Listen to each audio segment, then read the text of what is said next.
Hi, I'm Jason and I'm from Leander, Texas. And I wanted to ask if you could talk to yourself from 10 years ago, what would you tell yourself? Yeah. Um, so, well, first of all, I think there's some meta advice I have to give here, and I try to say this everywhere because too few people know it. And the meta advice is like when someone's giving you advice, they're giving themselves advice in your shoes. So just it's important, I think, to filter life advice through that lens because you're the only person who knows you completely, and so uh, just wanted to give that disclaimer.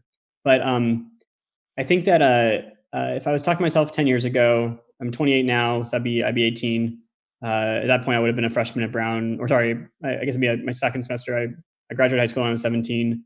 Um, the I think I probably would encourage myself to take more classes in at RISD, which was right next to Brown, and I just never got a chance to do it. It required like a lot of scheduling and figuring that out. I always wish I could have taken more risky classes, and I didn't know exactly which ones to take at the time, and yeah, that's something I regret. And I also wish I'd taken more math, despite being a math CS concentrator. I just didn't take enough math, and that's been something that I found to be hard to self motivate to study outside of an academic context. So those are two things that I would probably tell myself. The things that I was already doing at 18 that I would encourage all of you to do if you're interested in entrepreneurship and software in particular is just make stuff. Um, in high school, I told you about some of the stuff I was doing, which was pretty minor and not like there's any businesses there. But in college, started to do more to go to hackathons.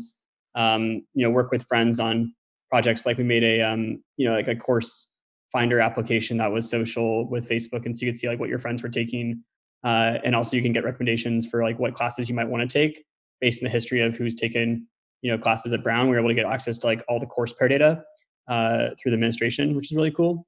And like working on that project for 6 months, it started off as like a class project, and then we kept going and eventually shipped it. We went through so many iterations, and that is a thing I think that probably prepared me more for Figma than anything else. Internships help too, of course, but just like challenging yourself to constantly evolve the same idea, even if it's not going to be the idea that you work on, in several years. Just anything you can build, it's good. You should do it.